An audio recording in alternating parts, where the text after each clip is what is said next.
Hello, everybody, and of course, welcome back to another episode of X Talking Ish with your boy X. And unfortunately, no Ish again this week. He is still out of town with his family. He'll be back in about 2 more weeks. So, 1 more week he'll be missing. The week after that, he will join us back once again. He will be here for the playoffs. Don't y'all worry, Ish will be back. But other than that, let's go ahead and run through the intro. We'll get you guys back and recap for week 16. You already know what to do. If you're on Facebook, please make sure you go ahead and hit that like and share button. Same with YouTube. If you are on YouTube, go ahead and hit that red subscribe button, hit the notification bell so you can be notified for shows like this one in the future. If you are on Twitter, go ahead and check us out on Periscope at X Talking Ish. And as well, go ahead and check us out on my personal page at X_Williams81. I was able to do that. I know I did because I saw it go through. With that being said, y'all know why y'all are here. We are here for, of course, week 16. Week 16 recap, of course. And once again, what a crazy weekend. A weekend that you think maybe might just have some run of the mill type of games you expect to go one way, didn't go, of course, that way. The main teams took care of business, of course, the Chiefs and the Bills and the Bengals. Took care of what they needed to take care of in their respective games. The teams that are looked at, I feel as though as real contenders for a Super Bowl. Other than that, I mean, you had some last second victories, of course, with the Vikings once again. You had some quote unquote upsets within the weekend with the Texans beating the Titans. Also, you can maybe say an upset with the Packers beating the Dolphins, depending on who you are, and maybe look at that game. So we have a lot to talk about. We have a lot to get into. Just, of course, once again, I just want to thank everybody for joining us for another recap of Week 16. Anybody who is joining in, you're more welcome, of course, chat with me, put some comments in so we can discuss this past weekend and what we've been able to see. The cool thing about this past weekend is that it fell on Christmas weekend. Christmas, of course, was on Sunday, and usually in the past, the Christmas slate for sports usually is basketball. That's usually reserved for the basketball games, and we most of the time don't get games, football games wise, on Christmas. But for this weekend, we were slated for a treat of football. So we had our Thursday night games, of course, with the Jacksonville Jaguars taking on the Jets. And throughout that Saturday, we had, I want to double check, 1, 2, 3, 4, 5, 6, 7, 8, 9, 10, 11 games played on Christmas Eve. 3 games played on Christmas. And then, of course, our Monday Night Football game that was played obviously on Monday with Chargers and the Colts. We'll wrap all of that up. Every game had a little bit of a significance to one another. There will be some games that we're probably just going to pass by because they're not really that important. Just is what it is. But for the most part, let's start off with obvious the bang shitty bang on that Thursday night football game with the Jacksonville Jaguars taking care of business on the road. It wasn't so much of what happened during the game as so much of the outcome for both of these teams moving forward. Let's start off with the Jets first, and then we'll roll into the Jaguars, and we'll pretty much use them as a springboard to start off with the next couple of topics. But for the Jets, woo, how the mighty have fallen, huh? We've talked about them throughout the year here on X Talking Ish, and just more of the same with the Jets. There's a lot of up and down, more downs than up. There are glimpses that the Jets show that sometimes we can take them as a serious organization and a serious team to maybe try to reach their full potential, be successful in the AFC. And it starts within your division first, right? You got to start with your division to be able to be successful in the AFC. Again, it started off nice. Unfortunately, in the second half of the season, they just have not been able to bring everything together. And it mainly, of course, starts with the quarterback position. With Mike White being healthy, there are already reports of him being the starter for week 17. And there's also reports that the New York Jets are looking to shopping Zach Wilson after this season, meaning that you use your second overall pick, and within a year you're going to move along from him. I mean, that is really unheard of. No matter what sport it is, it's very rare for that to happen. But for a position that, like the quarterback position, sometimes you have to cut those ties. And it seems as though that within New York and Zach Wilson, everybody's just not on the same page. Zach Wilson, it just seems as though he's not mature enough to be in that position at this moment, which is perfectly okay, perfectly understandable. I mean, the city of New York, the market that it is, a lot of people can discredit it all you want to. And I'm just speaking here in Houston, the people that I've grown up with here in Houston, I don't think they really understand and know how harsh the New York, I will say, not even just the media, but the culture, the New York culture, the LA culture, certain bigger cities cultures to try, always put that pressure within the organization, especially when the players, to try to be their best. And it doesn't matter what sport it is, football, basketball, or baseball. It seems as though all New York fans are going to do this, right? No matter if you're a bad team like the Knicks or if you're a good team. Recently, Yankees, Giants. Other than that, I mean, for the most part, it just seems as though that this is unfortunately just a bad marriage on both parts, the organization and Zach Wilson. And shout out to them because they are able to get an annulment earlier than later. So the cool thing about this for both parties, that both parties have an opportunity to redeem themselves. I don't think Zach Wilson's NFL career is over with just yet. We've been able to see plenty of people get second, third, and fourth chances. So I don't think Zach Wilson's career is over with in the NFL just yet. I've already stated earlier in the season when he got benched for the first time that he will find a way to be the starter once again, just due to either injury, just due to bad play. And that happened, right? I'm not trying to say I'm Nostradamus, but I'm just saying that Zach Wilson has some talent. He might not have been a number 2 overall pick. Shit, he might not should have been gone in the first round, right? Maybe second rounder. But that doesn't mean that you just throw a guy away after one failed attempt or one bad experience with an organization. Just because one organization don't want you doesn't mean there's not 31 others that might want you, right? Maybe Zach Wilson falls in the lap of a organization like we bring up all the time here on X Talking, there's like the 49ers, who are quarterback friendly, who are somebody that might be looking for a good quarterback at a cheap cost, right? Who is some organization that can maybe help rebuild Zach Wilson's confidence to become a better quarterback. You can live out in that Cali area. You can train with some of the best quarterback gurus out there, and you're back on the West Coast too. Of course, being out there playing in BYU. So I feel like I'm talking about this a little longer than I should. But to wrap all this up, this is a good opportunity for both parties to move on because we feel as though as football watchers and goers, we think that the Jets have an opportunity to get better and be better moving forward, right? Zach Wilson just might not be a guy, and that's okay. That's okay. So they move on. Let Zach Wilson go do what he do. Jets, you do what you do, and everybody keeps on moving. Everybody hopefully wins at the end of the day, but we shall see we shall see what happens. Fracture Wana says Wilson's situation is why the NFL is a what have you done for me lately league, as always, and it always has been, always will be. He also says New York is a dog when it comes to their teams. In my opinion, the most loyal fan base in all of sports.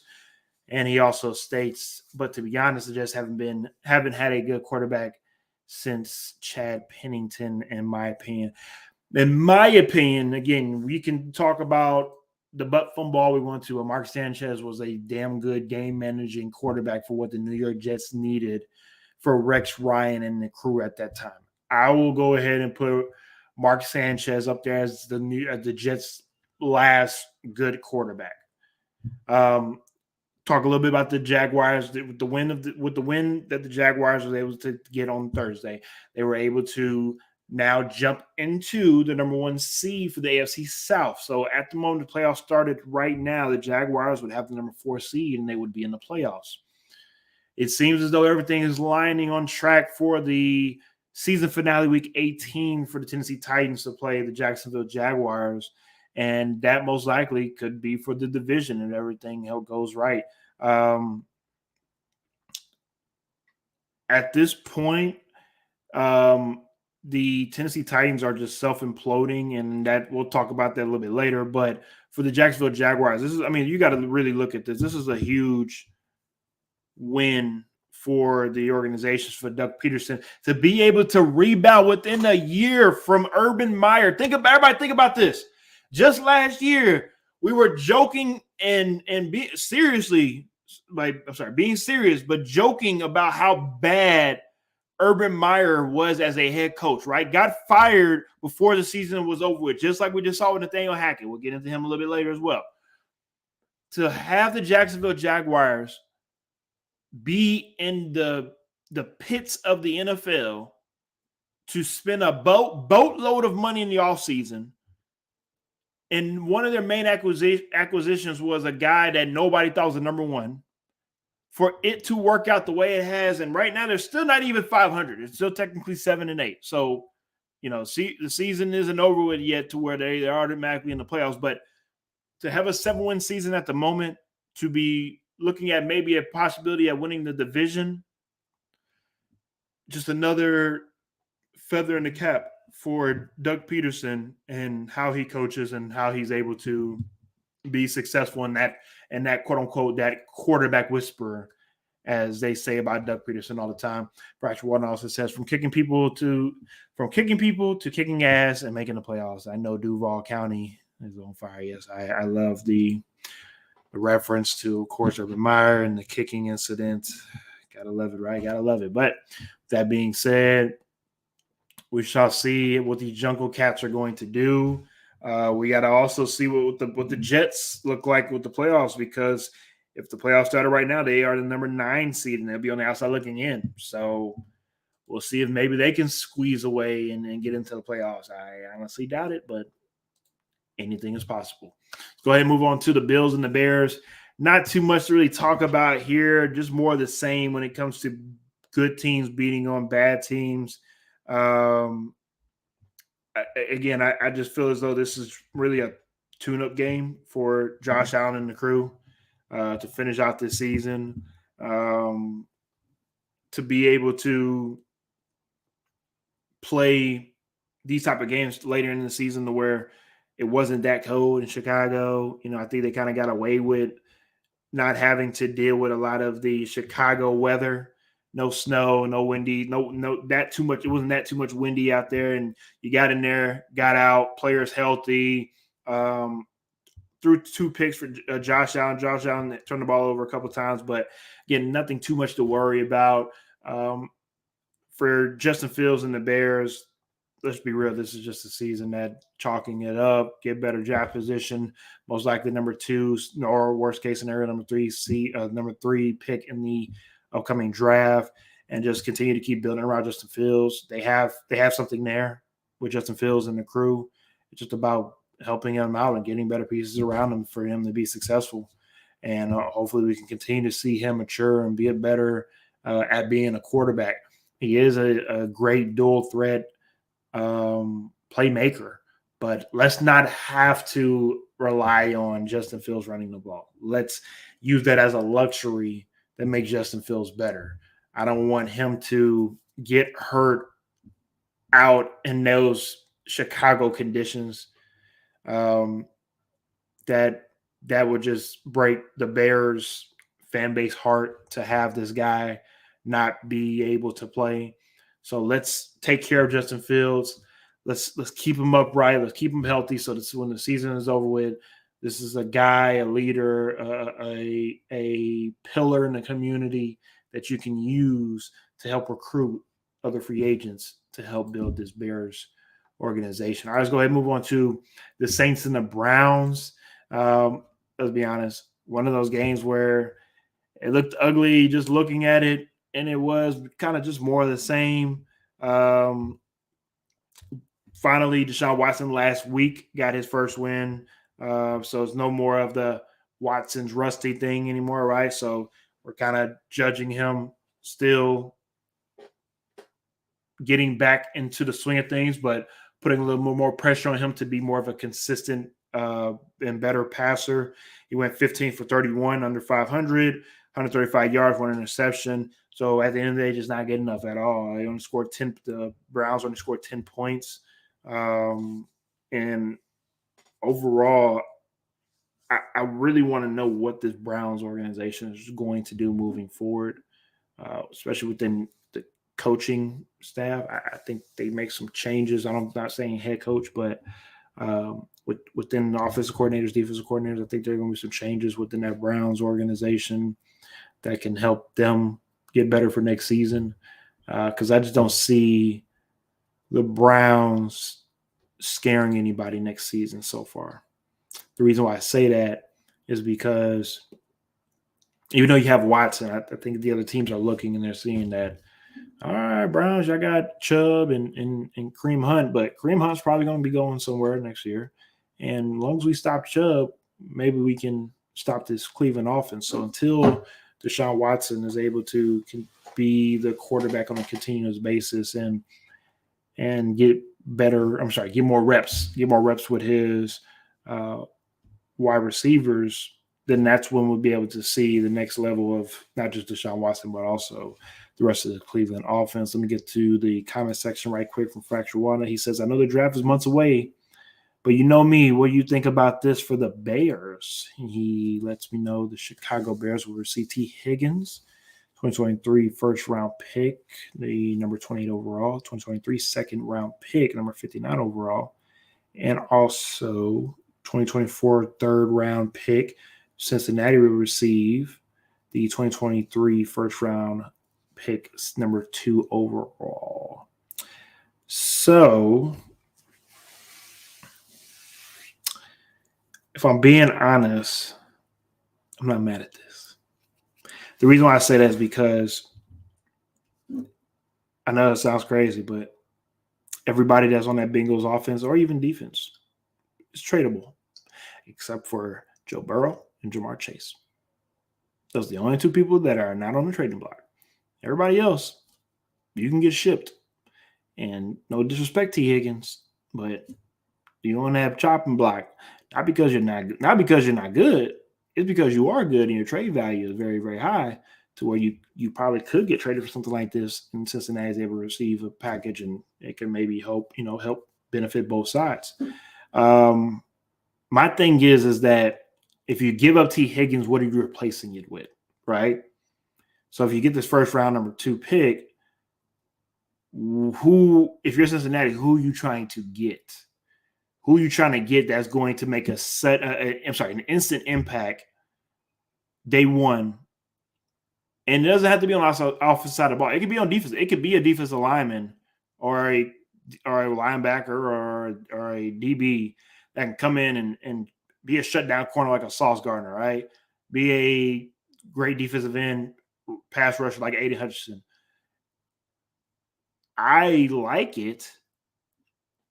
I don't think it would ever happen, but I do. I respect it. I really do. I like the trade scenario, and if it was to happen, if I'm Cincinnati, I go get Will Anderson. I go and make sure that defensive line is taken care of, because that's how you win a championship in the NFL. You have quarterback play, running game, at least one good wide receiver, and that defensive either tackle or in. Most of the time is in, but sometimes it can be a DT. You got those pieces, you got an opportunity to win a championship. And, of course, a pretty damn decent offensive line. So the Cincinnati Bengals have that makeup. Maybe it can happen for them. All right, let's go ahead and move on to Seahawks and the Chiefs. I don't know if anybody saw this or not, but in the pregame, of course, you had the Seattle Seahawks players come out, and before the game, they came out shirtless to let everybody know that they weren't worried to play. They weren't worried about playing in this cold and out in here in Arrowfield. I'm sorry, Arrowhead. My apologies, Arrowhead. And we're built for this. We've been there, done that. We have cold weather in Seattle as well too. Well, maybe they were correct on being built for that and being able to play in that weather, but it doesn't matter how much you flex. It's about what the scoreboard looking like at the end of the game. And the Chiefs were able to take care of business at home, 10-point favorite, and they were able to cover the spread with that one as well. Pretty much is more the same with the Buffalo game when it comes to good teams beating on.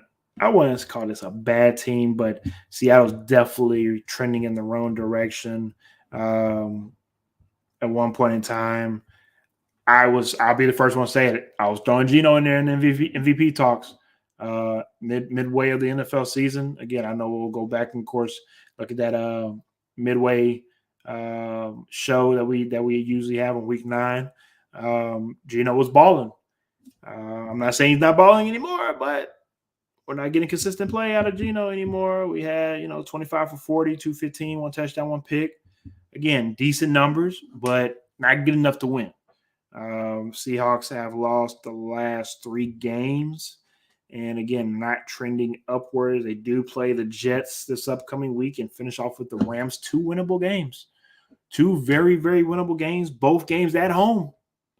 So right now, Seattle, they pretty much control their own destiny. They have an opportunity to not just win these last 2 games, but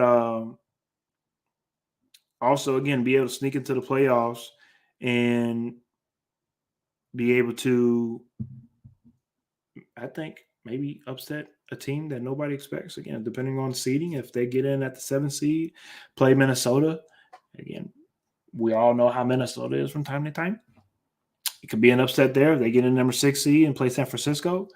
Again, depending on how they play San Francisco because of them being divisional rivals. Maybe we can see an upset there. Anything is possible once you get into the big dance. You just have to be invited. And as long as they get that invite, anything can happen with Seattle Seahawks. So we'll see what happens with that. Let's go ahead and move on to the Giants and the Vikings. And when times like this happen with these types of games, and I'm hoping Fracture One is still here because I'm very sad. I'm sad that my friend Ishmael cannot be here because he knows how I am when it comes to Captain Kirk. And I'm just disappointed. I'm not disappointed in Ish. I'm disappointed that he's not here so I can be able to ask him what's up with Danny Dimes. Where's Danny Dimes at? I mean, because Captain Kirk, he's out here doing what he's doing his heroics. He's doing everything that Captain Kirk signed up to do. 34 for 48, 299, 3 touchdowns. I mean, look, I'm gonna let y'all know right now. And I know Fracture One again. I know he's listening. Let me take the sip of the drink real quick before I say what I say.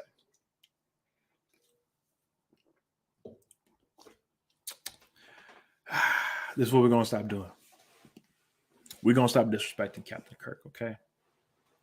I'm gonna say this one time only. We're gonna stop disrespecting Captain Kirk because I can just envision in my head right now me saying this and Ish on the other side just rolling his eyes. He don't care. Oh, he's a bum. He's not gonna do it when it matters, right? Primetime Kirk. I understand. But guess what? As long as the NFL schedule playoff games in the afternoon, primetime Kirk got a chance. He has a chance. We just need to schedule them games in the afternoon, and he'll be fine. But once again, Captain Kirk does it once again, and that's pull the rabbit from the hat and be able to pull off another last-second heroic victory, beating the Giants. And the Giants at the moment are 8-6-1, and they are also not trending in the right direction. They are losers they have lost the last 5 out of their 6 games, and also with a tie. We remember, of course, going back to the Giants and the Commanders game. That ended in a tie, and of course, with another loss here, they take on the Colts this upcoming week, which sounds horrible, but that should be a win. For the Giants, that should be a win, but depending on what Giants team comes out or what Colts team come out, that can go either way. So we'll see what happens with that. But at the end of the day, um, the Giants, they have to figure out if they want it, because they play the Colts this upcoming week, and then they play the Eagles in the season. And depending on what the Eagles want to do with their roster, if they want to sit some guys out, if they want to finish the season out and play them, it could definitely determine a playoff spot for the Giants. At the moment, they are the 6th seed. But again, they have the Washington Commanders right there, right up on the hills. You have Seattle, you have Detroit, you have Green Bay. You still have Carolina and the Saints still in the mix, and anything can happen. So we, of course, just have to wait, see what happens with that. Fraction One says, can we talk about the season Justin Jefferson is having? My guy's about to break Megatron's record, but that gives Captain Kirk his flowers. Yes. Now, I think this is one of those records has not been talked about really. And also it's just, I think it's really unheard of, because I think we're still wrapping our heads around, damn, this dude Justin Jefferson say he was going to do this, and he went out there and did it. And it wasn't so much like I'm talking mess. Like, nah, he's saying it like, I'm that dude. I'm going to go get it because I know I can. And if you don't believe me, that's your fault. And it seems as though that because he has a quarterback that believes in him, he definitely probably can make that happen. The same way that you're bringing up Captain Kirk is the same way you're probably going to have to look at Matthew Stafford with Megatron, right? Matthew Stafford really didn't get his flowers until he just most recently with the Rams, right? Now we want to push him to the Hall of Fame. Look, I know Captain Kirk is not sexy. I know people don't like that, right? I understand. But if you just look at the storyline that Captain Kirk has been able to accomplish within the NFL, think about this. He literally got drafted the same year, the same draft class, the same everything with my apologies, RG3, right? RG3 is a commentator at ESPN at the moment, while Captain Kirk is still playing. So it just goes to show you that if you keep your head down, work, do what you got to do, sometimes you will surpass other people that was projected to go farther than you in life, right? And that's just how I see that with not just Captain Kirk, but also this Vikings team. This Vikings team is an enigma of their quarterback. That's what they do. They feed off of him. He feeds off of them. I mean, it's give and take. Both of them are just a great pairing. When Captain Kirk first signed with the Vikings, I know it wasn't received well because he wasn't winning the way that everybody thought he would, especially getting that contract that he got. But I'll be the first to say that he has not just earned his contract, he has surpassed his contract. And hopefully, if he's able to get the Vikings at least to a conference championship game appearance this season, that will at least put a stamp on, okay, we both were able to accomplish what we both wanted here, as in the Vikings and the Captain Kirk. It's time for them to take the next step. It's time for them to be a Super Bowl contending team consistently. Let's see if the Vikings can make that happen moving forward. All right, speaking of Super Bowl contending team, usually consistently, what's the New England Patriots? Is now starting to look like it might be the Cincinnati Bengals. In the past, usually the team that loses in a Super Bowl has a very, very hard time getting back. Not so much for these Jungle Cats. They are not playing around at all. They are winners of the last 7 in a row.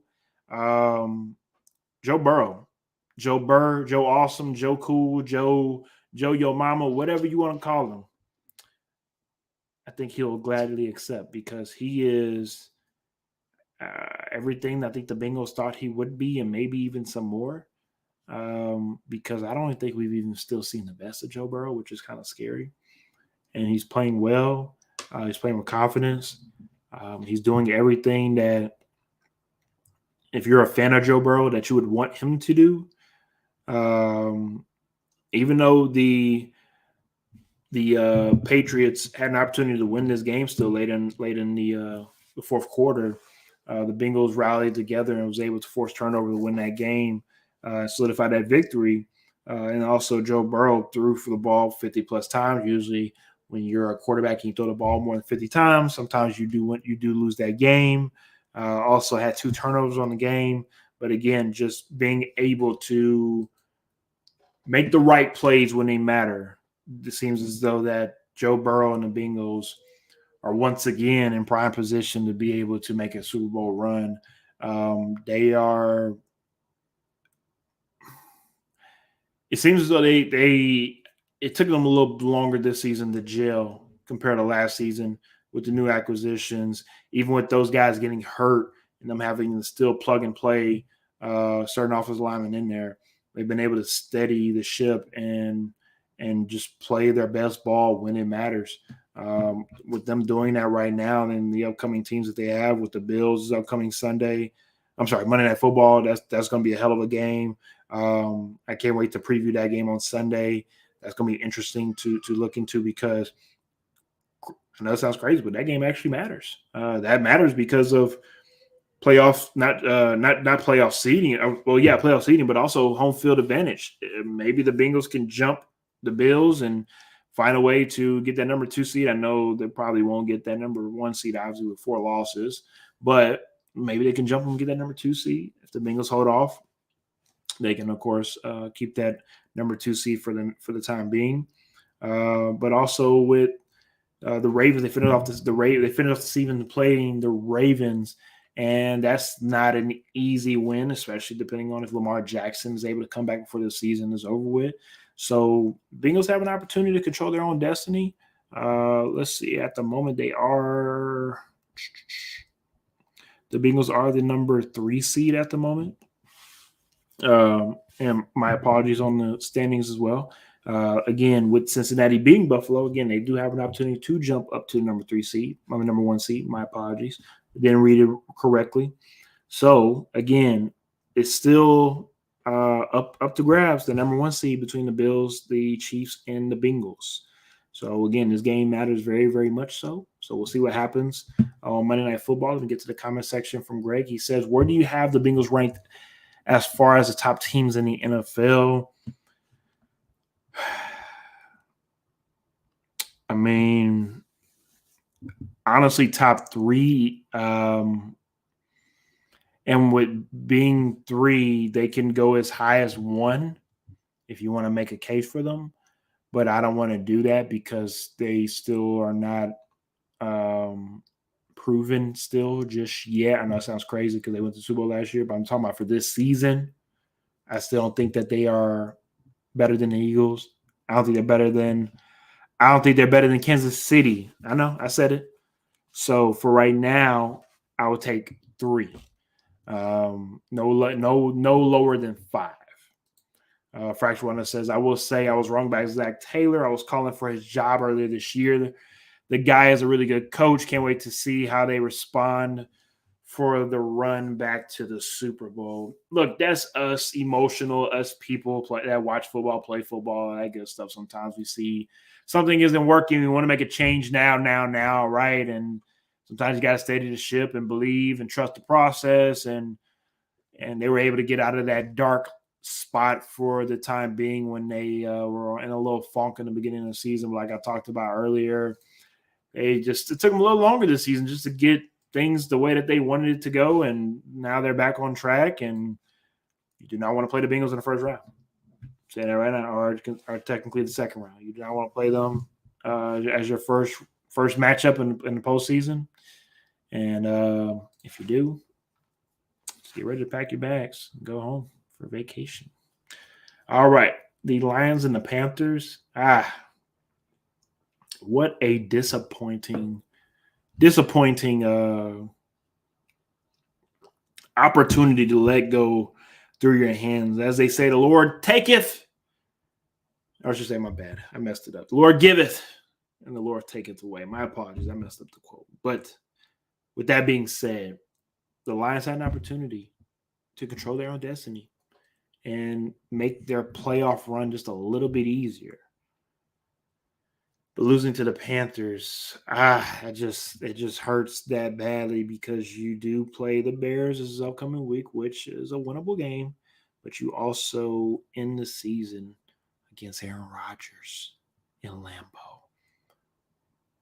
You shot yourself in the foot this time because you just made your playoff journey just that much harder to get to.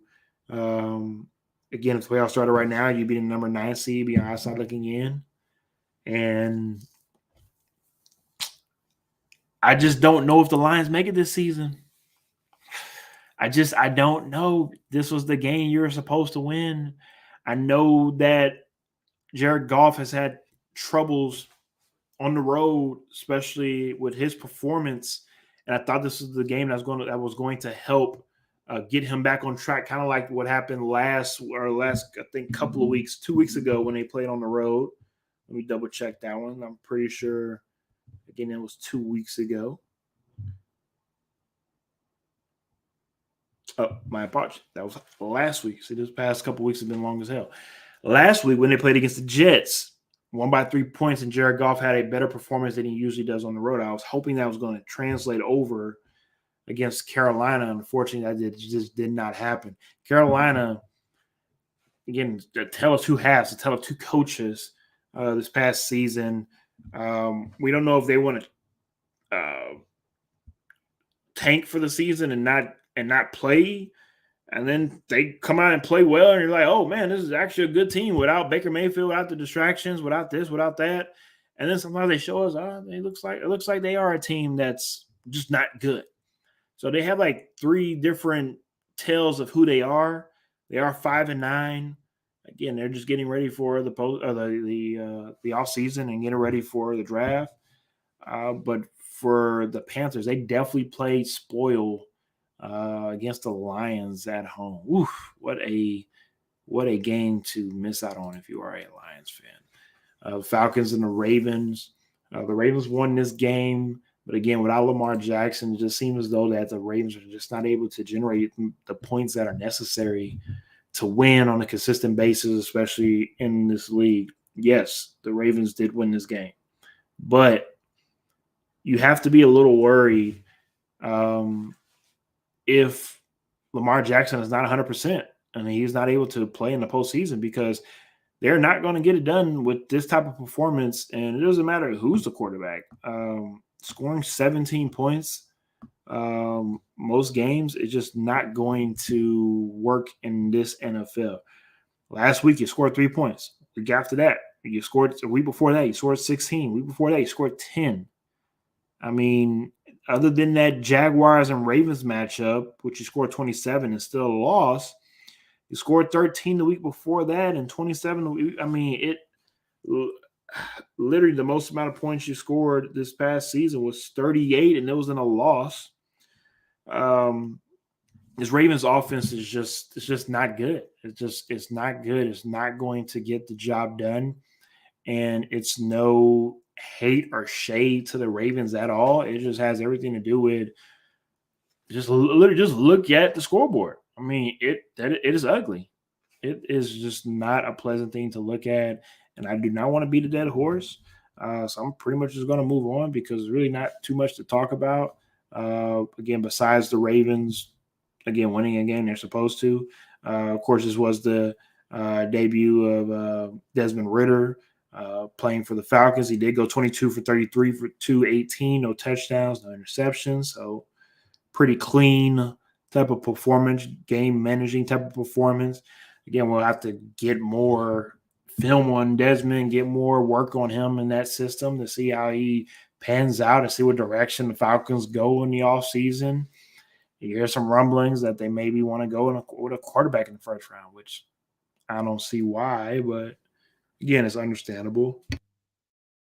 But again, we'll see what happens with the Falcons and where they go within the draft. Fresh Runner says, and last week I was and last week I was so high on them. Once again, the Lions curse still haunts them. He was talking about, of course, last topic we talked about with the Lions and the Panthers. Yeah, man. I mean,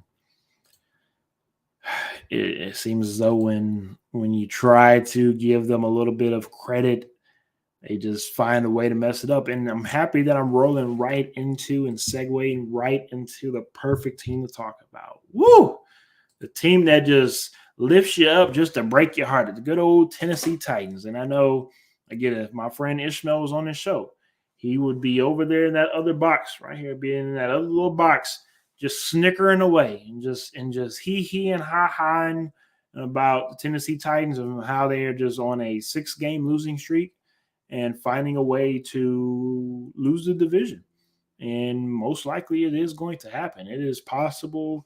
The Titans play the Cowboys this upcoming Thursday night football game, which most likely will be a game that the Titans will lose.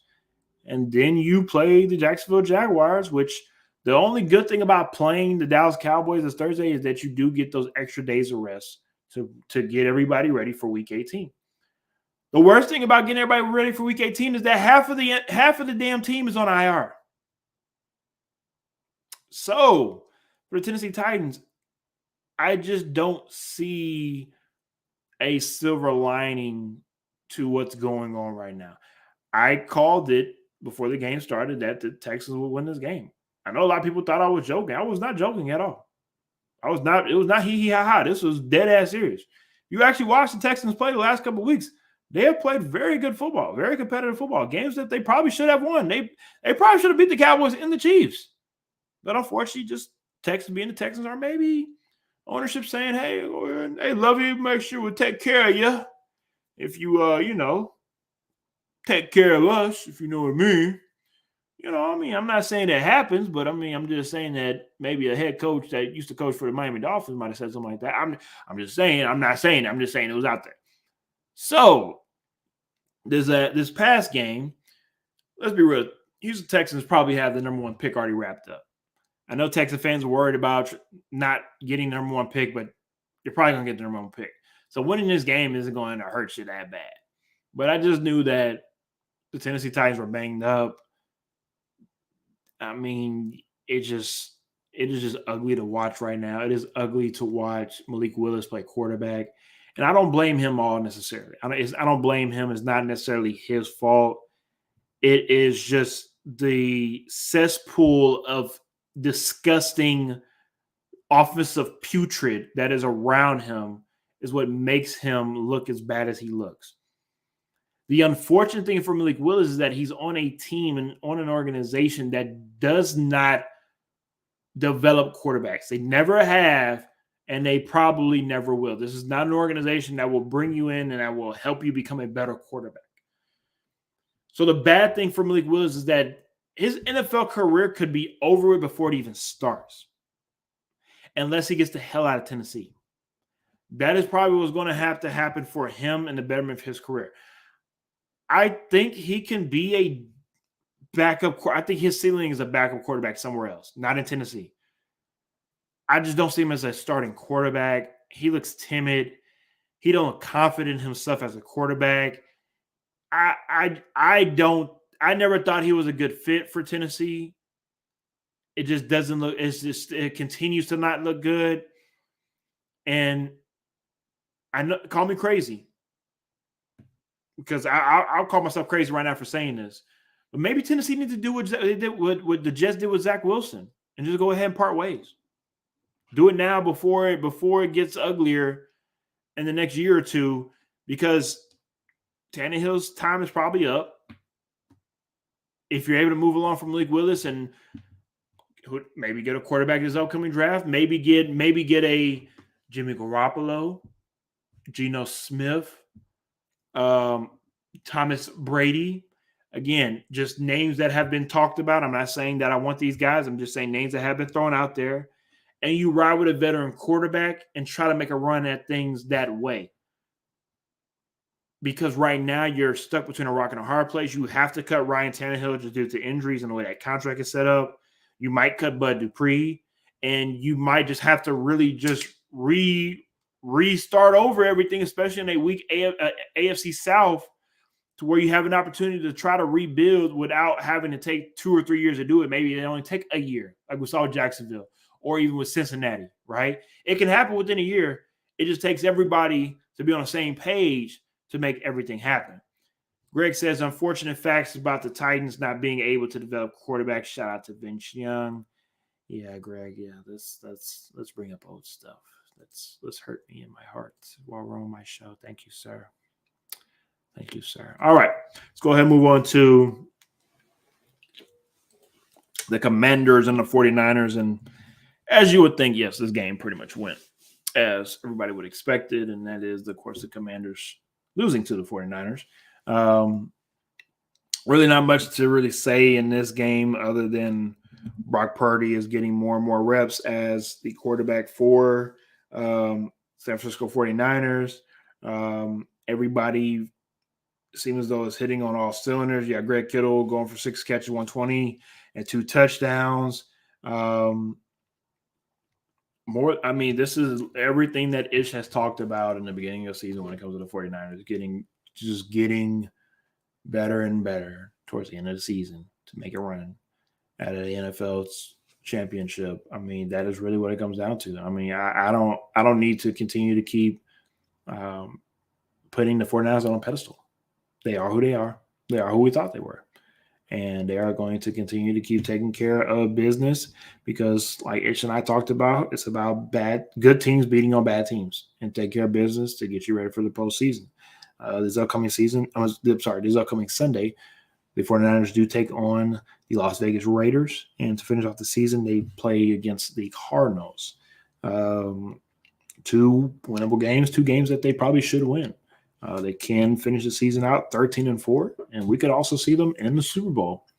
All these things are possibilities, and it will just add another significant notch to Kyle Shanahan's resume already as a coordinator and also as a head coach. Already and early in his young coaching career, he's able to get his teams to points. To magnitudes that his father wasn't able to get to until 20 plus years in the NFL, right? So, I mean, you have to pay some respect to Kyle Shanahan because even though, again, the last name might have helped him get the job, it's his work and dedication to the game that has helped him keep the job and also be successful within the job. So, again, you got to tip your cap off to Kyle Shanahan and everything that he's been able to do with the 49ers. Again, not even going to try to continue to keep putting the 49ers on pedestal. They are who they are. All right, let's go ahead and move on to the game of the weekend, the most anticipated game of the last month or so, with all the jaw-jacking that was going on both sides, the system. Michael Parsons would say the Eagles haven't played anybody. The Cowboys this, the Cowboys that, right? It is what it is. Cowboys took care of business. They took care of business at home, put up a 40-piece on the Eagles without Jalen Hurts. Of course, we remember going back to the first matchup. The Cowboys didn't have Dak Prescott, so some fan bases might feel as though, I'm talking about the Cowboys, might feel as though this is even, right? Eagles didn't have their quarterback this week. Cowboys didn't have theirs early in the season. I hope both teams are able to face off once again in the playoffs. Both quarterbacks are healthy. Both teams are healthy in general. So we don't have to hear no excuses from either side, and we can play a hell of a football game. And what it will come down to, obviously, it would be home field. Will we be playing this game in Philadelphia or will we be playing this game in Dallas? Of course, we have 2 more games left with both of these teams, and things can still change. Nothing is solidified just yet. So we'll see what happens with both of these teams in regards of Cowboys still technically can win this division. So Eagles lose out last 2 games. Cowboys win out. They could win the division. And that third matchup could be played in Dallas, which, again, depends on how you look at it. Could suit the Eagles due to not having playing conditions. Could suit the Cowboys, playing in Philadelphia at the Link to where maybe they are okay with the weather and the weather doesn't bother them. I don't know, because of just the way that the Cowboys' home field record is. Anytime they play at home, again, maybe might suit them to play in Philadelphia. We shall see what happens. But overall, one of the biggest, I feel as though, situations and news and stories that came out of this game was, like Greg stated, is how big of a loss was Lane Johnson's injury. He's had a great season thus far, and of course, if you didn't see, Lane Johnson had a abdominal tear, and it seems as though that he'll be out for a couple of weeks. From what I saw, it looks like he still will be able to come back before the postseason, so that is a great thing for the Eagles. Looks like they definitely dodged a bullet there, because if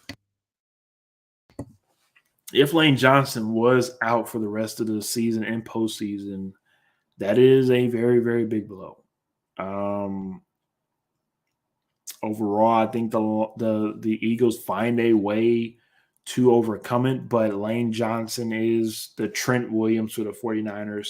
He's the Andrew Whitworth for the LA Rams, of course, before he retired. He's one of those special linemen that you kind of have to have, because it's not just his great talent, but also his great leadership as well, too. So for the Eagles, again, like I stated, I hope that he's able to come back. So if we do run it back for part 3, Cowboys versus the Eagles, he's there so we can see the best of the best play against one another. And also, Fracture One says top 3 teams need to be on the lookout for the 49ers. Very scary team. And of course, like we talked about earlier with the 49ers, I a million percent agree. These 2 teams, Eagles and Cowboys, they better watch out for the 49ers. 49ers, they can smack you right back in the mouth. And that's one knock that a lot of people feel as though with the Eagles, that they haven't played anybody this season, right? They feel as though that a lot of their wins are kind of easy. So, I think this could be a good thing for the Eagles, right? Sometimes you need to get smacked in the mouth to wake up. Everything ain't so sweet.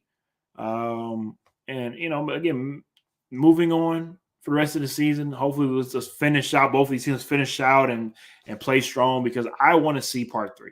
I don't know about y'all, but the fan in me, I love the matchup on the field, off the field, within the fan bases talking smack to one another. So I'm hoping to see round 3 of that one. Raiders versus Steelers. Of course, the big news coming out of this game was the retirement of Franco Harris and his jersey number.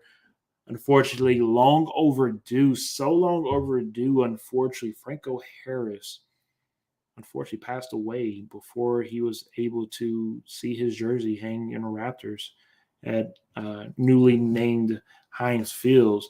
I mean, what a week for Steeler fan base, right? I mean, they were going to, of course, celebrate Franco Harris, and then everybody gets this unfortunate news, which I think a lot of people probably thought it was fake at the time. I mean, I definitely thought it was a joke, because I was definitely like, wait, aren't they retired? He can't pass away if they're retiring his jersey, but yeah, it's just unfortunate to hear all the stories that came out about Franco. Just more about him as a person, how nice he was, how kind he was, the great big smile, of course, known for the Immaculate Reception. My father and his family members are Steeler fans, so as a kid, best believe we have Steeler pride over here. I'm not a big Steelers fan, but I respect them. At the end of the day, I respect everything that they've been able to accomplish in this NFL. And anytime you mention one of the greats like Franco Harris, if you don't know, go do a little research on Franco Harris. He is easily deserving of the Hall of Fame, easily a top 10. I would say top 15, depending on depending on how you want to put that top 10, but definitely top 15 running back of all time. Unfortunately, a lot of people are just not familiar with his game, but back in his heyday, he was a bad boy. So with that being said, with the Steelers honoring Franco Harris, they had to win this game, and they were able to do that playing the Raiders. And we all know how the Raiders are. The Raiders are going to Raider, and they did what they did. Derek Carr, of course, record in cold weather under, if I want to say 50 degrees. It is 0-8 now after losing to the Steelers. Again, the Raiders are more of the same. This winner, it doesn't matter if they would have won this game or lost this game. I still think of the Raiders as I thought of them before the season. Anything that can go wrong, I know we talk about the Cowboys, but no, it's the Raiders. Anything that can go wrong will, and they'll just find a way to mess up something good, and that's what they were able to do.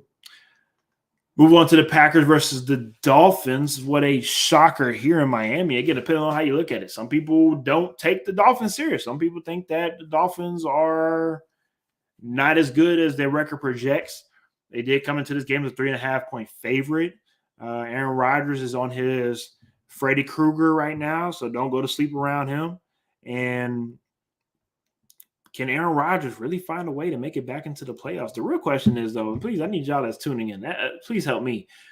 Even if Aaron Rodgers gets into the playoffs, it's not like he has a good team this season compared to seasons in the past where he had better teams and he still couldn't even get to a conference championship game, right? So if I'm Aaron Rodgers, I mean, yeah, I get to the playoffs and I get to show everybody that I can do what I'm doing. And you can still put my name in the MVP mix because I'm Aaron Rodgers. But getting to the playoffs, like, what is that going to do this season? Yeah, I'm not telling you not to be great, Aaron. Go be great. But what does this do? Because he's a one and done this season. The Packers are not going to go and run the table. They're not going to go out there and go get to an NFC Conference Championship game or even go to the Super Bowl. It's not going to happen. And if they do, we're going to run back this clip and I'll say I'm wrong. But it's not going to happen. Maybe get to the playoffs. I'll say maybe the Packers should get to the playoffs. Other than that, I'm picking them to lose first round. It don't matter who they match up with. They're going to lose first round. We're not going to play these silly reindeer games, okay? That was just a couple of days ago for Christmas. We're not going to do that here on this show. So with that being said, the Dolphins and the other news that come out of the story is out of the game, of course, obviously Tua with another concussion, third concussion in this past year. It's not a good look right now. Really not a good look. And I will also say that not just not a good look for Tua, not a good look for everybody. Tua, head coaching organization. I mean, it is. I don't know what to say at this point. Really, I mean, at this point, it's starting to become negligence. Like this is like because again, if you're knowing you're seeing that this is going on, you're still not doing anything to stop it or prevent it or to just mitigate it, and you're doing your. I mean, you've already gotten. See, here's the kicker about this situation. It's not even about the mishandling of the concussion this past season. It's everything the Dolphins organization has been through the last 2 or 3 years with, of course, head coach Brian Flores, right? With the whole putting money in his pocket to lose games. It's with the comments Stephen Ross has stated and before or whatnot in the past. It's with the mishandling of Tua and just the way they've gone about the concussion. It's also with how you maybe hired the hiring process of Mike McDaniel. Yes, I understand he's considered a minority. I got it, whatever. But did we go throughout the proper protocol of the hiring process in general? I don't know. I wasn't there, but I'm just asking. Because right now it's looking like a snowstorm snowball of bad stuff and bad PR that the Dolphins are able to get away with because of all the other stuff that the other owners around the league are doing, from Daniel Snyder to the general manager out in Arizona to anything that goes on in Vegas with the Raiders. Unfortunately, you have all these other silly owners doing things to where the Dolphins stuff just gets swept under the rug and nobody talks about it. But best believe I keep note. I don't understand how they keep getting away with it. Who knows? One thing about Florida, and we'll talk about this off air, is the reason why a lot of rich folks go down there to get away with a lot of different things. I'm going to leave it at that. So with that being said, Fracture One says, would you say the concussion of Tua is to blame for the loss? 4 picks on 4 drives. My guy couldn't see straight. Greg also says this stuff going on with Tua is very bizarre. Yet again, in the concussion protocol, on a scale of 1 to 10, how bad are the Dolphins mishandling him? On a scale of 1 to 10, I would give it a good 14.8. I need y'all to understand this. Again, we've played football. We talk about football. I'm having old head football players call me and tell me that the Dolphins are doing everything wrong. Now, these are the same old heads that will sit up here and say, "Oh, well, back in my day, y'all boys don't know nothing about this. We swole out here. We strong, right?" Nah. These folks out here telling me what in the hell are the Dolphins doing with Tua? So if I'm getting that type of pushback from old heads, yes, the Dolphins are mismanaging this very, very, very, very badly. And I don't know. Somebody has to find a way to protect Tua from Tua. But I will say this, I'm ending on this because I talked to my wife about this. Imagine you only having one opportunity to be able to cash in on $100 million to be able to change not just your life, not just your kid's life, but maybe even your kid's life, right? You are going to go put your body on the line no matter what. I mean, I know it sounds bad, but me as a football player, if you tell me that I got to go out there and go play 18 weeks and I'm going to get hit and it's going to feel like a car accident every week, but I have an opportunity to come out of this and make $100 million for the next 5 years, I'm going to do it. That's just the sport that's just the sport that we play. I know it sounds fucked up. I'm just being honest with y'all. If you don't want honesty, go watch ESPN. All righty, then let's go ahead and move on to the Broncos and to the Rams.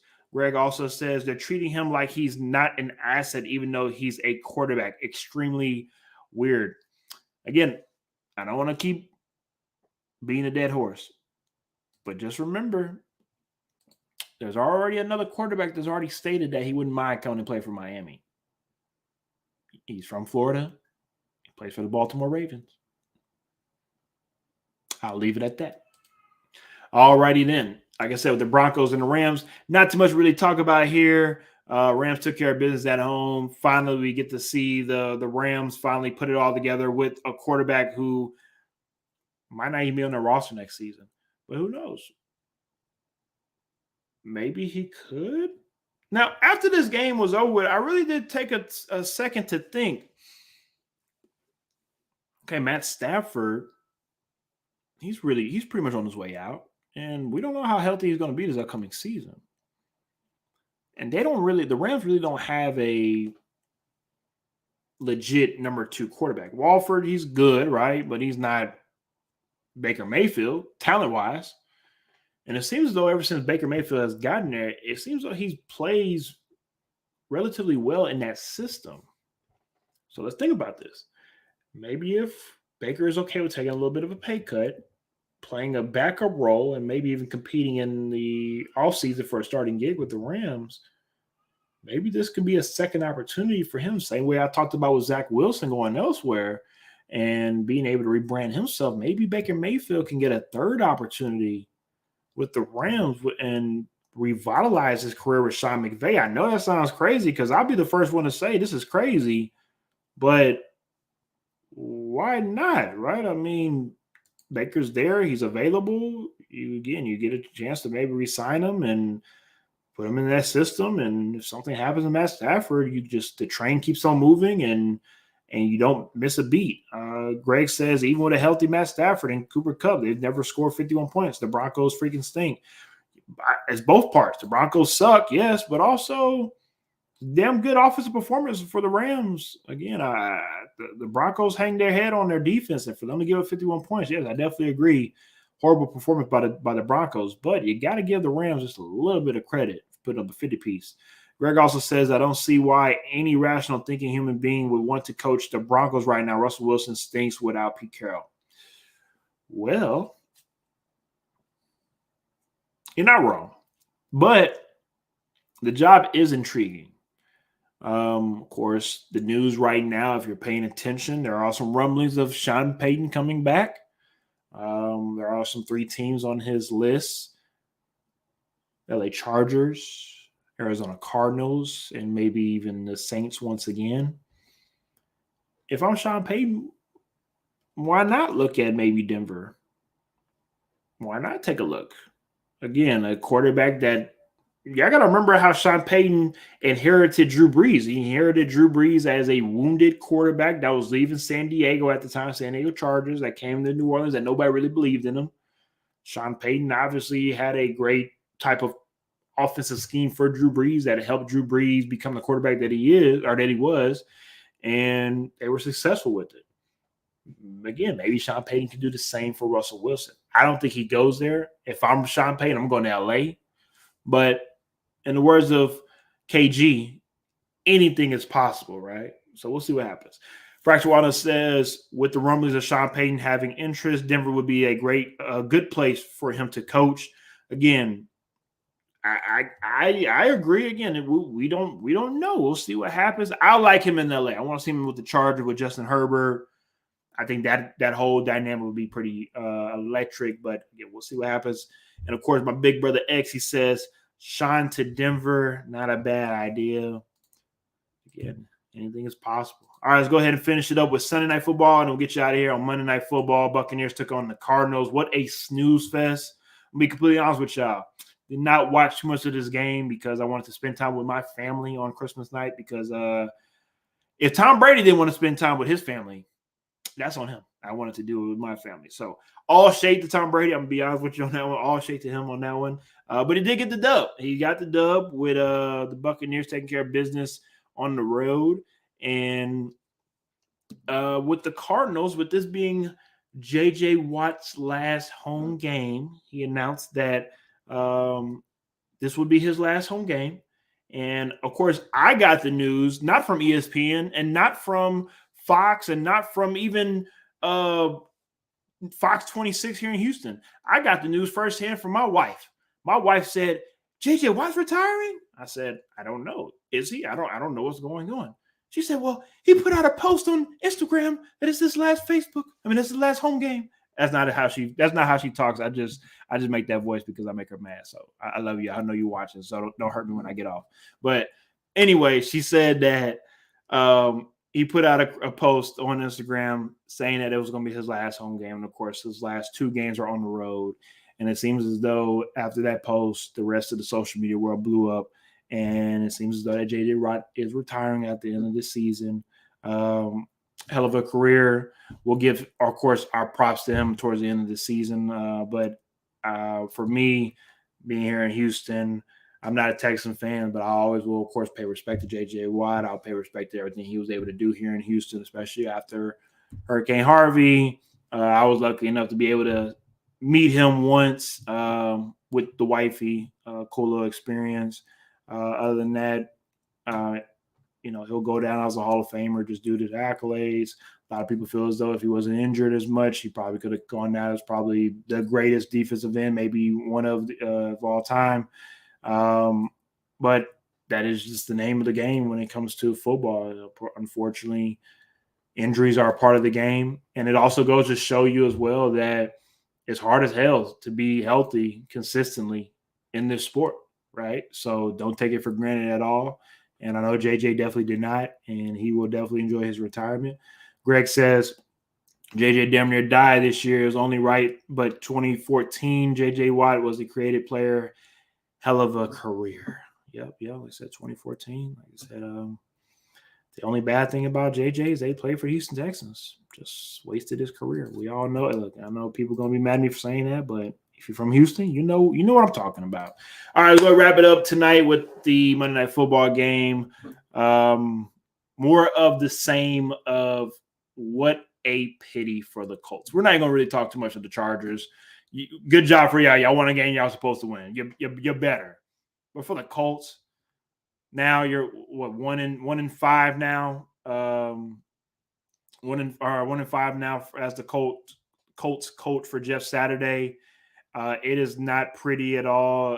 It is everything that I thought it would be. I just didn't want to be the hater to say it, but it's not easy just coming from the ESPN booth to come and coach, right? I mean,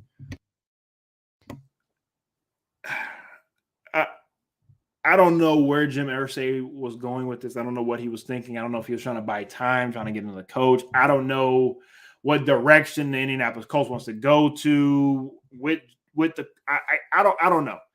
There are a lot of question marks, and I'm gonna be honest with all y'all. If I'm a free agent, because the Colts, for whatever reason, the last 5 years, been able to get some of these top tier quarterbacks to come there on their, towards the end of their back in their career. But if I'm a free agent, any position on the field, I don't know if I want to go to Indianapolis because I just don't know if I can trust this ownership group and the coaching staff on knowing what the hell they're doing because it is a lot going on right now. And I just don't know if the Colts know if they know what they're doing, right? So it's very just interesting to see how the mighty have fallen within the Colts, how they've ran this AFC South for a while. It was either usually between the Colts and the Texans at one point in time. And just when you think the Colts were going to be able to get it back, the train back on the tracks, I mean, they have just blown up right in front of everybody's face. Greg says, your boy Justin Herbert showed up and now they clinched a playoff berth. Shout out to him. I mean, yeah. And also, I think sometimes Justin Herbert and the crew sometimes have to play in spite of Brandon Staley. I look at Brandon Staley as he better thank his lucky stars that he was able to get the the Chargers to the playoffs this season, because if he did not, he was definitely going to get the axe. Wouldn't surprise me at all if he gets fired still for making the playoffs to bring in somebody like Sean Payton. I can see that happening. I think Brandon Staley is an okay coach. Like I don't see anything special. I think he plays too much Madden football to try to go for it on fourth down too much, and that's going to bite him in the ass sooner rather than later. Fracture One also says the Jeff Saturday experiment is over. It has to be. He also says the only way to get free agents is if they make a splash at head coach. Yeah, I'm Sean Payton, right? I mean, yeah, I mean that's I mean, but even with that, I mean, is that enough? Right? I mean, is that really enough? I mean, it maybe worked in Jacksonville with Doug Peterson to be able to bring in a couple of pieces, but I mean, unless you're bringing in, I don't really know what coach to bring in to say, yeah, I want to go play for him right now. I don't know. I mean, well, unless Pittsburgh gets crazy and say, hey, let's let go of Mike Tomlin, and Mike Tomlin goes to the Chargers, right? I mean, I don't know, but I don't think that happens with the Colts to where they get a big splash head coach and everybody says, "Yeah, let's go to Indy now." But as always, the NFL is crazy. We'll see what happens. I really appreciate you as always for joining in X Talking Ish. Thank y'all once again. Thank y'all for everybody that's tuning in onto the podcast. Like I said earlier in the show, Ish would be out one more week, and then he'll join us the week after that. We appreciate y'all for tuning in to X Talking Ish as always. We will see y'all on Sunday for week 17 pregame show. Thank y'all very much. See y'all on